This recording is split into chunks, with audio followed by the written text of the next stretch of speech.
En Cadaqués, una ciudad construida sobre el arte y los secretos, doña Leonor Vidal a sus 90 años, era una realeza local, una viuda que vivía sus días en una tranquila rutina, interrumpida solo por las mareas y el cuidado de sus preciadas rosas. Su vida era un libro elegante, leído y releído, guardado en la estantería. Sus sentimientos, pensaba, eran como las cartas amarillentas de su ático, preciosas, pero pertenecientes a un pasado polvoriento. Y luego, el huracán. Mateo ya llegó. No llegó en silencio. Llegó en una vieja camioneta ruidosa, con música sonando, flamenco chill tan fuerte, que hacía vibrar las ventanas de porcelana de Eleonor.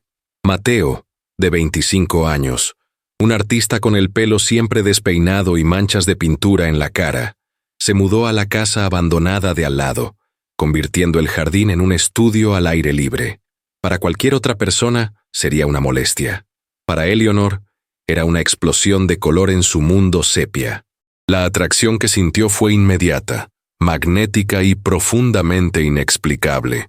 La primera interacción fue casi un cliché, una escena que la propia ciudad de Cadaqués desearía plasmar en una de sus sofisticadas galerías. Eleonor, en una de sus escasas salidas mercado local, dejó su bolsa de naranjas, las naranjas se rompieron, y la fruta rodó por la acera de piedra. Mateo, que estaba al otro lado de la calle dibujando la arquitectura, dejó caer su cuaderno y corrió a ayudarla. Recogió cada fruta con una sonrisa sincera, con voz cálida y despreocupada mientras bromeaba sobre las naranjas desbocadas. Y en ese momento, cuando sus dedos se tocaron al recoger la última fruta, algo sucedió. No fue una descarga eléctrica, sino algo mucho más profundo. Una sensación extraña e intensamente familiar, como una melodía olvidada de su juventud. A partir de ese día, la rutina de 90 años de Eleonor, antes predecible como las mareas del Mediterráneo, se desmoronó por completo. Empezó a inventar pequeñas excusas, casi transparentes. Se presentó en su caótica puerta con un trozo de su famoso Tarta de Santiago, alegando que había hecho demasiado y no quería arruinarlo. Pidió ayuda para alcanzar un libro del estante superior de su biblioteca, aunque su taburete de roble, usado para ese fin durante 30 años, estaba perfectamente accesible cerca. Cada breve conversación que mantenían en la puerta del jardín era como un bálsamo. Él la escuchaba de verdad, haciendo preguntas sobre el antiguo Cadaqués, con un interés que sus propios nietos, distantes y ocupados, rara vez mostraban. Pero por la noche, sola en su sillón de terciopelo, Eleonor se sentía completamente desorientada. Ese extraño calor en el pecho, ese estúpido y acelerado latido cada vez que oía el sonido de su vieja furgoneta acercándose. Era ridículo. Eran los sentimientos de una adolescente, no de una mujer a punto de cumplir 100 años. Intentó racionalizarlo, reprendiéndose. Es solo soledad, se dijo. La simple alegría de tener un vecino amable después de tantos años sola. Pero en el fondo, sabía que era más profundo. Había reconocimiento en esos ojos, una conexión que trascendía la lógica, la edad y el sentido común. Lo que Eleonor no sabía era que la fascinación era mutua, aunque él creía que era de otra naturaleza. Mateo era retratista, pero estaba aburrido de pintar los rostros lisos y vacíos de sus contemporáneos, y en el rostro de Eleonor veía paisajes, veía el mapa de toda una vida. Cada arruga alrededor de sus ojos era un camino recorrido, cada imperfección en su piel era una historia de sol y tiempo. Sentía una necesidad casi compulsiva de capturar esa esencia. Un día, se armó de valor y llamó a su puerta, no con una excusa, sino con su cuaderno de bocetos en la mano. Doña Eleonor, comenzó con nerviosismo. Sé que esto puede parecer extraño, pero me sentiría increíblemente honrado si me permitiera pintar su retrato. No quiero pintar solo su rostro, quiero pintar su historia. Las sesiones de pintura se convirtieron en su ritual diario. La casa de Eleonor, antaño un tranquilo santuario de recuerdos, ahora se llenaba del rico y terroso aroma a trementina y óleo. y del sonido de la lectura en voz baja de Mateo. Antonio Machado, hablando de filosofía mientras trabajaban, creaban arte, forjaban una amistad improbable. Pero la pequeña y unida comunidad de Cadaqués, un pueblo que prospera tanto por su belleza paisajística como por su cotilleo, chisme cruel, vi algo muy, muy diferente. El juicio comenzó en mercado local y se extendió como un reguero de pólvora por la seca hierba costera.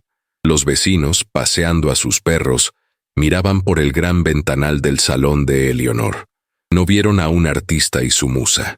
Vieron a un joven vibrante de 20 y pocos años inclinado sobre la frágil mujer de 90 años en su sillón.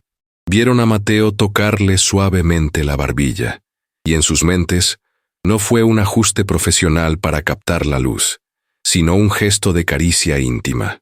Oyeron su risa, un sonido que no se oía en esas calles desde hacía décadas, y lo interpretaron no como alegría, sino como el parloteo de una mujer senil encantada. Vieron las luces de la casa encendidas hasta tarde, oyeron la música, flamenco chilsu mezcla con los clásicos de ella, y la sórdida imaginación de la ciudad llenó los vacíos. La narración estaba completa. Ha estado allí durante horas todos los días, susurraban en el café. ¿Le dio una llave de la casa? Es obvio lo que quiere. Es un aprovechador. Está esperando a que muera para quedarse con esa casa de 1.000.000 de euros y las regalías de su famoso marido. Lo que era una profunda conexión intelectual, un choque de almas, fue retorcido, reempaquetado y vendido como el escándalo más sórdido de la temporada. El toque de sensualidad no estaba en la casa, estaba enteramente en la mente perversa del pueblo. No vieron a un artista, vieron a un depredador. No vieron a una mujer siendo realmente vista por primera vez en 50 años. Vieron a una anciana insensata y solitaria, cegada por la última chispa patética de deseo, siendo vergonzosamente seducida para entregar su herencia.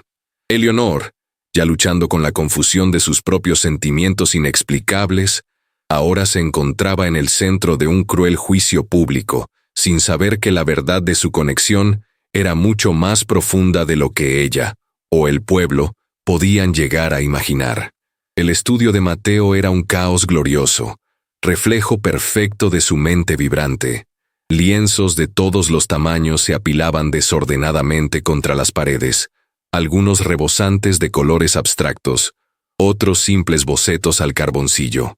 El aire era denso, casi sofocante, con el fuerte olor a trementina, óleo y el tenue aroma salado del Mediterráneo flotando por la ventana abierta. Para Eleonor, entrar en ese espacio fue como entrar en otro mundo, un mundo de energía creativa pura que no había sentido en medio siglo, y allí, colocado bajo la mejor luz, en el centro de todo, estaba su retrato. Se detuvo, con la respiración entrecortada. Él la había cautivado.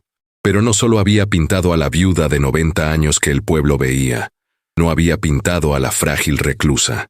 De alguna manera, había atravesado las capas del tiempo.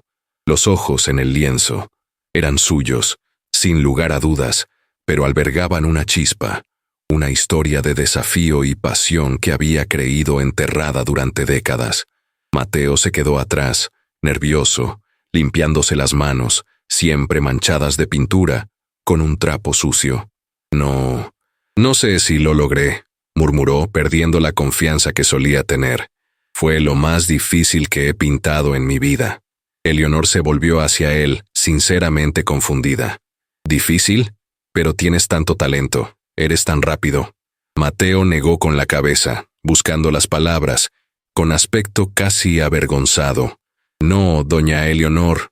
Eleonor, fue difícil porque sentía que ya te conocía. Se hizo un silencio entre ellos, más denso que el olor a pintura. Mientras pintaba, continuó en voz baja y seria, sobre todo tus ojos y cómo se forma tu sonrisa antes de sonreír. Tuve una sensación abrumadora de déjà vu, como si ya hubiera pintado esa cara antes, como si... Se detuvo, negando con la cabeza. Parece una locura. No, dijo Eleonor con voz apenas audible. No parece una locura. ese inexplicable reconocimiento que sentía por él, esa fuerza magnética que la asustaba. Él también la sentía. Su confesión confirmó su confusión. Los sórdidos chismes del pueblo parecían aún más patéticos, más alejados de la verdad. Estaban compartiendo algo que nadie más podía comprender. Volvió a mirar el retrato, maravillándose de la profundidad que él había encontrado en él.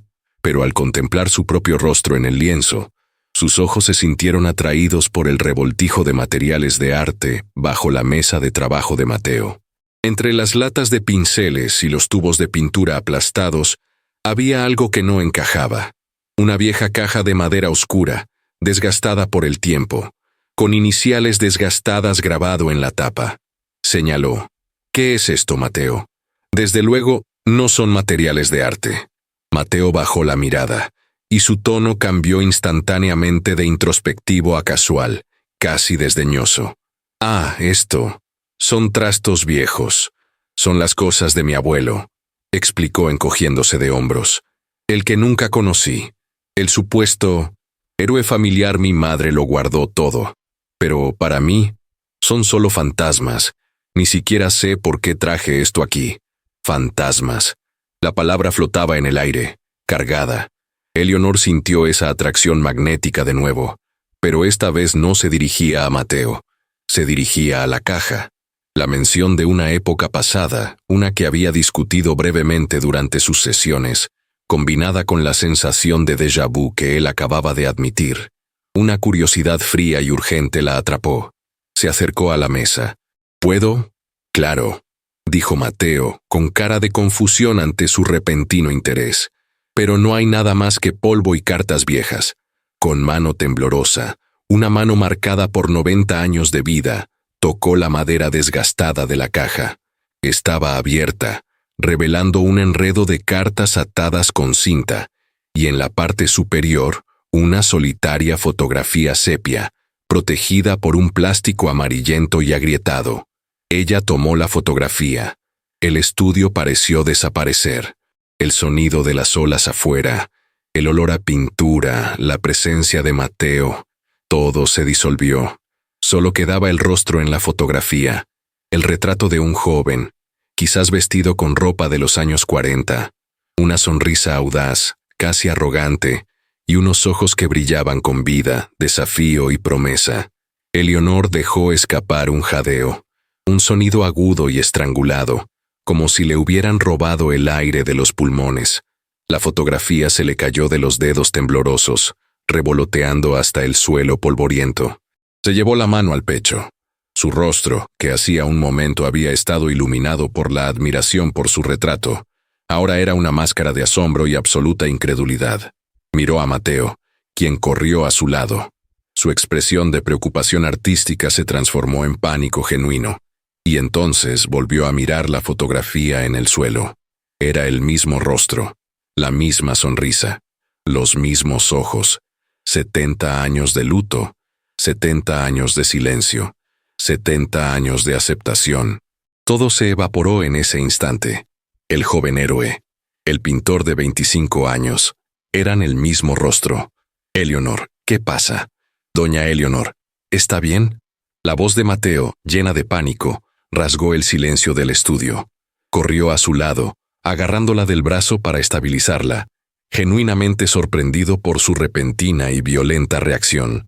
Pero ella no lo oyó, ni siquiera pareció sentir su tacto. Sus ojos, que hacía un momento brillaban de admiración por el retrato, ahora estaban fijos en la fotografía sepia que yacía en el suelo polvoriento. Su rostro, habitualmente un sereno paisaje de arrugas, estaba distorsionado por una emoción tan cruda, tan vívida y tan poderosa que lo sobresaltó. Ya no estaba en Cataluña en 2025, estaba en otro lugar, en otro tiempo. Señaló. Su dedo, nudoso por la edad, temblaba incontrolablemente. Él, susurró, con una voz tan frágil que casi se perdió en el lejano sonido de las olas. «¿Quién es?» Mateo recogió la fotografía, sacudiéndose el polvo, completamente confundido. Miró del rostro joven de la foto al pálido rostro de Eleonor.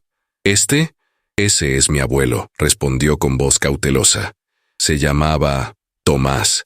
El nombre. Fue el nombre lo que la destrozó. Tomás. Cerró los ojos con fuerza, como si el nombre fuera una luz demasiado brillante para soportarla, y una lágrima solitaria se escapó, trazando un lento camino por su mejilla arrugada. Tomás, repitió. No era una pregunta, era un lamento, una oración olvidada hacía mucho tiempo. Y entonces miró a Mateo, pero no veía al pintor de 25 años. Sus ojos estaban desenfocados, mirándolo fijamente, como si fuera un fantasma. En ese momento, no era una frágil mujer de 90 años, era una joven de 20 años, reviviendo el dolor más agudo de su vida. Y la historia llegó, un torrente de recuerdos reprimidos durante 70 años, ahora liberados al ver ese rostro. Habló, y su voz ya no era frágil, sino fuerte, cargada de la claridad del trauma.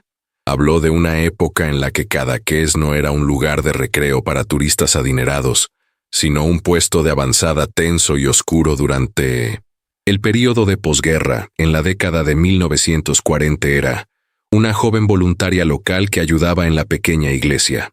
Tomás explicó, era un joven miembro de la resistencia, un omaki, recién llegado de las montañas, asignado a una ruta de escape a través de los Pirineos, vigilando la costa en busca de patrullas de guardia civil. Su primer encuentro no fue en un estudio de arte, sino en una playa brumosa una mañana temprano.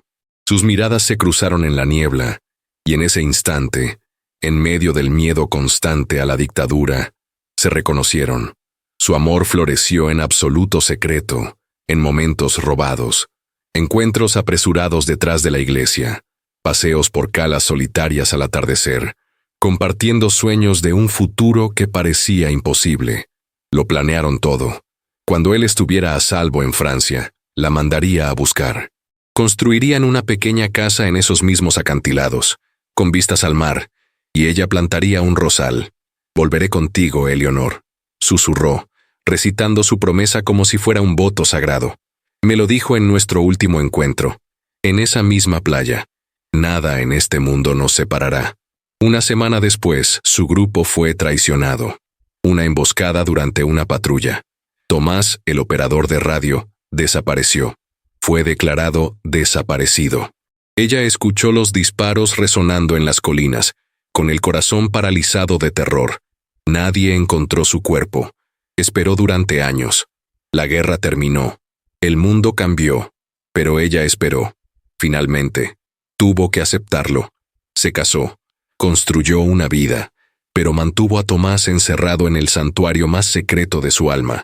Finalmente dejó de hablar. El estudio quedó en un silencio sepulcral.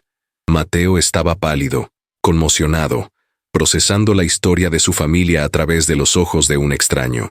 Eleonor se giró y por fin vio a Mateo de nuevo. Tomó su mano, la mano manchada de tinta, y la sujetó con sorprendente fuerza. No entendía lo que sentía por ti, Mateo, dijo, con la voz ahora firme por la fuerza de la revelación. No entendía esta confusión, esta atracción. No era la pasión de una vieja loca, como cree este pueblo. Era mi alma reconociendo su alma. Ella miró su mano y luego sus ojos, los mismos ojos de la fotografía. No solo te pareces a él, dijo, y la verdad final y conmovedora se asentó entre ellos. Tienes su espíritu, su enfoque en su arte, su bondad. Es él. Es como si el universo, en su infinita misericordia, me diera la oportunidad de mirarlo a los ojos una última vez. No entendía lo que sentía por ti, Mateo, dijo Eleonor con voz firme y reveladora. No era la pasión de una vieja loca como cree el pueblo. Era mi alma reconociendo la suya. No solo te pareces a él, tienes su espíritu, tu amabilidad, tu dedicación al arte. Es él. Es como si el universo me hubiera dado la oportunidad de mirarte a los ojos una última vez. El escándalo sensual que la ciudad de Cadaqués había urdido era, de hecho, el eco de un amor trágico, tan poderoso que su esencia perduró durante generaciones. Para Mateo, fue el descubrimiento de sus raíces, un legado de valentía, lo que dio un nuevo significado a su arte. La historia se extendió por todo Cadaqués, pero esta vez no como un rumor sórdido, sino como una leyenda venerada. El juicio mezquino del pueblo se convirtió en vergüenza, y finalmente, en admiración. Mateo terminó el retrato. En un gesto de pura intuición, lo enmarcó en un marco doble. De un lado, el retrato de Eleonor, marcado por el tiempo. Del otro, la fotografía original de Tomás, eternamente joven. Ahora, susurró al verlo, con una sonrisa de absoluta paz, estamos juntos de nuevo. Eleonor murió mientras dormía meses después, con el marco doble en su mesita de noche. Mateo decidió no irse de Cadaqués. Compró su casa, conservando sus rosas como un santuario, y continuó pintando, ya no solo rostros, sino las historias ocultas del alma.